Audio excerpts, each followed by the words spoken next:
ಗೆಳೆಯರೇ ನಮಸ್ಕಾರ, ಹೇಗಿದ್ದೀರಿ ಎಲ್ಲರೂ? ಗೆಳೆಯರೇ, ರಾಜ್ಯ ರಾಜಕಾರಣದಲ್ಲಿ 36 ಶಾಸಕರ ದೊಡ್ಡ ಸುದ್ದಿ ಮತ್ತು ದೊಡ್ಡ ಬೆಳವಣಿಗೆ. ಹಾಗಾದರೆ 36 ಶಾಸಕರು ಮಾಡೋಕ್ಕೆ ಹೊರಟಿರೋದೇನು? ಅದರಲ್ಲೂ CT. Ravi, Lakshmi Hebbalkar case BJP ಮತ್ತು ಕಾಂಗ್ರೆಸ್ ಎರಡೂ ಪಕ್ಷದಲ್ಲಿ ಅಸಮಾಧಾನ ಉಂಟು ಮಾಡಿತ್ತು. ಇಂಥ ಸಮಯದಲ್ಲಿ ರಾಜ್ಯದಲ್ಲಿ 36 ಶಾಸಕರ ದೊಡ್ಡ ಬೆಳವಣಿಗೆ ಆಗ್ತಾ ಇದೆ. ಇನ್ನೊಂದು ಕಡೆ ವಿದೇಶದಲ್ಲೇ ಕೂತ್ಕೊಂಡು ಡಿ.ಕೆ. ಶಿವಕುಮಾರ್ ಅಲ್ಲಿಂದಲೇ ಅವರದ್ದೇ ಕಾಂಗ್ರೆಸ್ನ ಕೆಲವರಿಗೆ ಮತ್ತು ಸಿ.ಎಂ. ಸಿದ್ದರಾಮಯ್ಯ ಅವರಿಗೆ ಶಾಕ್ ಕೊಡ್ತಾ ಇದ್ದಾರೆ. ನಾನು ಎಲ್ಲೇ ಇದ್ದರೂ ಟ್ರಬಲ್ ಶೂಟರ್ ಅನ್ನೋದನ್ನು ಮತ್ತೆ ತೋರಿಸ್ತಾ ಇದ್ದಾರೆ. ಹಾಗಾದರೆ ರಾಜ್ಯದಲ್ಲಿ ಅಧಿಕಾರದಲ್ಲಿರೋ ಕಾಂಗ್ರೆಸ್ ಒಳಗೆ ನಡೀತಾ ಇರೋದೇನು ಅನ್ನೋದನ್ನು ಈ ವಿಡಿಯೋದಲ್ಲಿ ನೋಡ್ಕೊಂಡು ಬರೋಣ ಬನ್ನಿ. ಗೆಳೆಯರೆ, ಲಕ್ಷ್ಮೀ ಹೆಬ್ಬಾಳ್ಕರ್ ಕೇಸ್ನಲ್ಲಿ ಬಿಜೆಪಿಯವರು ಸಿಡಿದೆದ್ರು. ಅದನ್ನು ಸಿ.ಟಿ. ರವಿ ಅವರು ಕೇಂದ್ರ ಗೃಹ ಇಲಾಖೆವರೆಗೆ ತಗೊಂಡು ಹೋದರು. ಜೊತೆಗೆ ಮಾನವ ಹಕ್ಕುಗಳ ಆಯೋಗಕ್ಕೂ ತಗೊಂಡು ಹೋಗಿದ್ದಾರೆ. ಈ ಕೇಸನ್ನು ಲಕ್ಷ್ಮೀ ಹೆಬ್ಬಾಳ್ಕರ್ ಬಿಟ್ಟರೂ ಸಿ.ಟಿ. ರವಿ ಅವರು ಬಿಡೋ ರೀತಿ ಕಾಣಿಸ್ತಿಲ್ಲ. ಯಾಕಂದರೆ ಇದು ಬಿಜೆಪಿಗೆ ಅಸ್ತ್ರ ಆಗಿದೆ. ಆದರೆ ಕಾಂಗ್ರೆಸ್ನ ಒಳಗೆ ಬೆಂಕಿ ಹತ್ಕೊಂಡಿದೆ.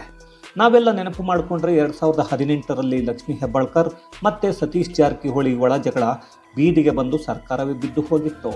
PLD ಬ್ಯಾಂಕ್ ಚುನಾವಣೆಗೆ ಸಂಬಂಧಪಟ್ಟ ಹಾಗೆ ಬೆಳಗಾವಿಯಲ್ಲಿ ಹತ್ತಿಕೊಂಡ ಬೆಂಕಿ ಆಗಿನ ಕಾಂಗ್ರೆಸ್ ಸರ್ಕಾರವನ್ನೇ ಬಲಿ ತೆಗೆದುಕೊಂಡಿತ್ತು. ಈಗ ಮತ್ತೆ ಅದೇ ಲಕ್ಷ್ಮೀ ಹೆಬ್ಬಾಳ್ಕರ್ ಅವರಿಂದಲೇ ಕಾಂಗ್ರೆಸ್ಗೆ ಏನಾದರೂ ಕಾದಿದೆಯಾ? ಈಗ ನಡೀತಾ ಇರೋ ಬೆಳವಣಿಗೆ ಬಹುತೇಕ ಅದೇ ರೀತಿ ಕಾಣ್ತಿವೆ. ಗೆಳೆಯರೆ, ಡಿ.ಕೆ. ಶಿವಕುಮಾರ್ ಅವರು ವಿದೇಶ ಪ್ರಯಾಣದಲ್ಲಿದ್ದಾಗ ಇದ್ದಕ್ಕಿದ್ದಂತೆ ದಿಢೀರ್ ಡಿನ್ನರ್ ಮೀಟಿಂಗ್ ಆಯಿತು. ಅದು ನಡೆದದ್ದು ಮಾತ್ರ ಹೊಸ ವರ್ಷದ ಹೆಸರಲ್ಲಿ.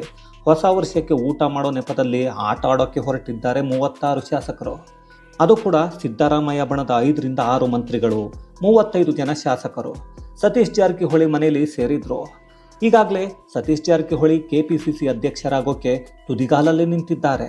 ಅದರ ಬಗ್ಗೆ ಆಗಾಗ ಹೇಳಿಕೆಗಳನ್ನ ಕೂಡ ಕೊಡ್ತಾ ಇದ್ದಾರೆ. ಅದು ಕೂಡ KPCC ಅಧ್ಯಕ್ಷರ ಬದಲಾವಣೆ ಆಗಬೇಕು ಅಂತ ಹೇಳ್ತಾರೆ. ಕಾಂಗ್ರೆಸ್ನ ಕತೆ ಹೇಗೆ ಆಗಿದೆ ಅಂದರೆ, ಡಿ.ಕೆ. ಶಿವಕುಮಾರ್ ಅವರ ಅಬ್ಬರ ಮತ್ತೆ ಮಾಡೋ ಕೆಲಸಕ್ಕೆ ಪಕ್ಷದ ನಾಯಕರೇ ಕೆಂಡಾಮಂಡಲರಾಗಿದ್ದಾರೆ.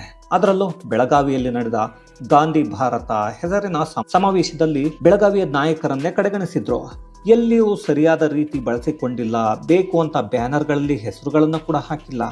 ಇನ್ನು ಬೇಕು ಅಂತಲೇ ಬೇರೆ ಕೆಲಸಗಳಿಗೆ ಸ್ಥಳೀಯ ನಾಯಕರನ್ನು ನಿಯೋಜನೆ ಮಾಡಿದ್ರು ಅನ್ನೋ ಆರೋಪಗಳು ಬಂದಿದ್ವು. ಕೊನೆಗೆ ಇದು ಪಕ್ಷದ ಕಾರ್ಯಕ್ರಮ, ಐತಿಹಾಸಿಕ ಕಾರ್ಯಕ್ರಮ ಅಂತ ಭಾಗಿಯಾದರು. ಆದರೆ ಮಾನಸಿಕವಾಗಿ ಕಾರ್ಯಕ್ರಮದಿಂದ ದೂರ ಉಳ್ಕೊಂಡ್ರು. ಇನ್ನು ಸಿ.ಟಿ. ರವಿ ಮತ್ತು ಲಕ್ಷ್ಮೀ ಹೆಬ್ಬಾಳ್ಕರ್ ಕೇಸ್ನಲ್ಲಿ ಗೃಹ ಇಲಾಖೆಯನ್ನು ಡಿ.ಕೆ. ಶಿವಕುಮಾರ್ ಅವರಿಗೆ ಬೇಕಾದ ರೀತಿ ಬಳಸಿಕೊಂಡಿದ್ರು. ಅದಕ್ಕೆ ಸಿ.ಟಿ. ರವಿ ದೂರನ್ನು ಕೊಟ್ಟಿದ್ದಾರೆ.